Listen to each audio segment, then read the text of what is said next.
What is cracking, folks? It is I, CFK Kuro, here to bring you WCW New Blood Rising 2002 in WCW, not WCW, in TEW 2016 WCW. It lives again. Tonight on New Blood Rising, we have this card scheduled for you.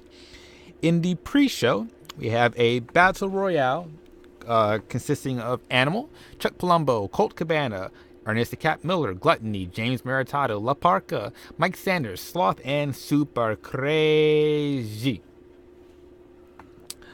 And also, American Most Wanted taking on Young Dragons for the rights to Kimona. I'm not sure how that goes.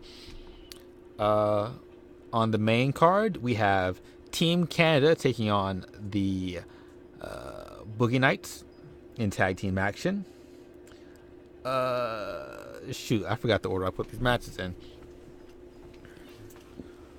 We have the Misfits in action. Hugh Morris, Lash LaRoe, and Van Hammer taking on Triple Threat, Chavo Guerrero Jr., Shane Douglas, and Bam Bam Bigelow. We have the Triple Threat match for the television championship. 15-minute time limit between the champion CM Punk and his two challengers, Air Paris and AJ Styles, former tag team partners in Air Raid. Afterwards, we have the Cruiserweight Championship match between champion Greed and challenger the Hurricane. We have the United States Championship match. No, we have a tag team match. Tag team championship match between Pride and Envy, the champions, and members of Evil against the Live Crew and SoFly. Then we have, I think this is Ric Flair and Jeff Jarrett versus Sting and Diamond Dallas Page in tag team action. The United States Championship match between Rey Mysterio Jr., the champion, and Bryan Adams, the challenger. We have Booker T versus Ken Shamrock in a no disqualification match. If Booker T wins, then Ken Shamrock is fired. And if Ken Shamrock wins, then Booker T has to join the $1 Million Corporation. And in our main event, we have the champion, Wrath, leader of Evil, and the dominant world champion taking on the young lion, Sean O'Hare, for the WCW World Heavyweight Championship. Let us begin with the show. I think I might have mixed a couple of matches up in there, but it's whatever. I probably should have written them down in my notes the same way I put them down on in-game. Anyway, pre-show, we're in Idaho, apparently. Taco Bell Arena. If I had known that, I would have assumed they would have moved me automatically to the southeast. That might make a few of these matches suffer a bit. If they suffer too much, I'll just, in the pre-show bout, they had decent wrestling, but not much heat. Palumbo won the Battle Royale. The other members of the Final Four were Animal, Mike Sanders, and Sloth. Animal was last eliminated. Sloth got the most eliminations over the course of the match. He eliminated Mike Sanders, then got eliminated by Animal, and then Palumbo eliminated Animal. And in a pre-show bout that had decent wrestling and little heat, America's Most Wanted defeated Young Dragons when Storm defeated Young Yang by pinfall with a death sentence. And the show proper. The show starts off with a decent match. The Boogie Knights defeated Team Canada in 9:37 when Alex Wright defeated Mike Awesome by submission with ASTF. Okay, question, was he wasted? He was not wasted.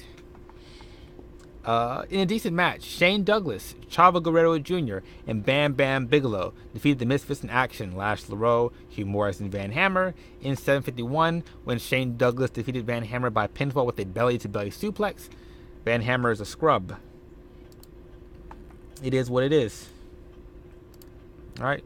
And wow, what, CM Punk's the weak link? In a bout that had decent wrestling but didn't have much heat, AJ Styles defeated Air Paris and CM Punk in 1407 when AJ Styles defeated Air Paris by pinfall with a Styles Clash. AJ Styles wins the WCW World Television title. Punk was a weak link, but Punk can cut a promo and you guys can't. Oh, it's a high spots match. Why did I do that? Why did I make it high spots? Oh, Punk got penalized for trying to go all out. He doesn't do all out well. Also, the locker room morale because of Bam Bam. Which reminds me, Bam Bam didn't get bopped either. Amazing. Watch afterwards. They're going to be like, yep, guess what? Bam Bam and Mike Awesome, they were super high. Guess you got to fire them now. Or at least send them to rehab. Anyway, let's get this going. In a bout that had good wrestling and a decent reaction from the crowd, Greed defeated Hurricane in 11:50. No, god darn it. The Hurricane defeated Greed in 11:15 when Greed intensely counted himself out. He's like, you're not worth my time. Afterwards, Jamar is interviewing Booker T.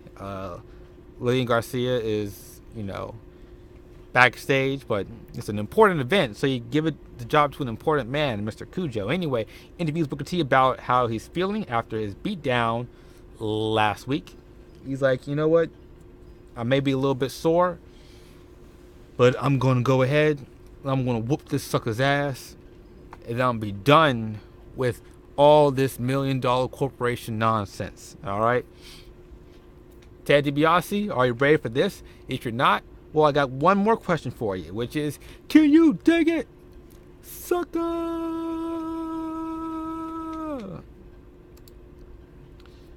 In about that had decent wrestling and a good wrestling and a decent reaction from the crowd, the Live Crew defeated SoFly and Pride and Envy in 1504 when Conan defeated Ilg Skipper by submission with a ziplock. The Live Crew win the WCW World Tag Team titles. What's this? Envy did great. Pride did okay. Conan did great. Ilg did good. Ilg was their best worker. Interesting. And yeah, new tag team champions. Woo woo. In a bout that had great wrestling and a good heat, Rey Mysterio Jr. defeated Bryan Adams in 1032 by pinfall with a springboard Hurricane Rana. Mysterio makes defense number 7 of his U.S. title. In an exceptional match, Ric Flair and Jeff Jarrett defeated Sting and Diamond Dallas Page in 1614 when Jeff Jarrett defeated Sting by pinfall with a fast roll-up.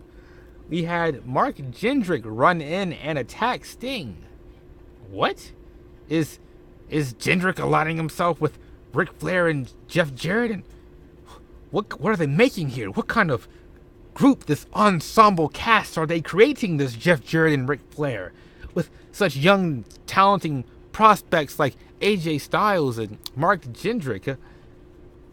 This is not the Four Horsemen. I'll say this promo for Monday. Yep. In a bout that had decent wrestling, but didn't have much heat, Fit Finlay defeated Sabu in 805 by pinfall with a tombstone pile driver. Makes defense number 1 of his WCW hardcore title. Technically his second one, but yada yada yada. The reason why Sabu doesn't have the belt, just so you guys are wondering, he's a freelancer. And I gave Taka the belt. He's gone. He was a freelancer, but I could have been on somebody else, building that somebody else up. Taka's my second most popular cruiserweight, and he's gone. It's just, Sabu, sorry, I like you. Maybe you'll come back when you're not a freelancer anymore, and you get some good storylines.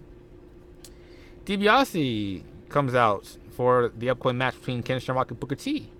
And in an exceptional match, Booker T defeated Ken Shamrock in 1408 by pinfall with a Harlem Hangover. Booker was killing it. Shamrock was not. But it doesn't matter. And afterwards, Ted DiBiase goes up to Ken Shamrock after Booker T's left. And I don't know, Booker T got in Ted DiBiase's face, talked some mad smack, left. DiBiase went to Shamrock and was like, Shamrock, you're fired. All right. I don't need you. You're worthless to me. I have better options. Little hype video for Sean O'Haire versus Wrath, and our main event. Nice! In a bout that had fantastic heat and great wrestling, Wrath defeated Sean O'Haire in 1941 by a submission. Wrath makes defense number 5 as WCW World Heavyweight title. During the course of the match, Wrath hit Sean O'Haire with multiple super kicks. Talking like 3 super kicks. And him with a canyon cutter, it didn't work. It's not until he hit the second canyon cutter that Sean O'Haire collapsed. Afterwards, Wrath, grabs the mic, starts to talk smack, basically says Wrath should have feared him, starts to put the boots to him. Sean O'Haire comes out, starts to put the boots to Wrath as well. All right. But then Ted DiBiase kind of comes out and says, WCW, I wanted to make sure that you guys understood that when I say there's a backup plan and that everyone has a price, it means everyone has a price. And then Pride turns on Wrath, hits him with whatever his move is, and then he's down and out. And Pride and Lust walk out with DiBiase. And that's the show. It was an 80. It would have been better if that segment did better. So, yeah. Yeah, that's it. It appears that... Dog move. It appears that... wait. Who's upset now? Oh, broadcasting deal. Hawk's back. Ugh. Urk doesn't connect with the fans. Shamrock, you are gone. Oh, I don't want him to be here anymore. Anyway, creative meeting. Flair, Booker, Ray. Jeez, DDP, Sting, Ray. I'm about to check my everyone's overness after this. Anyway, that is that's New Blood Rising. Thanks for watching, folks, and I will see you in the future. Bye-bye.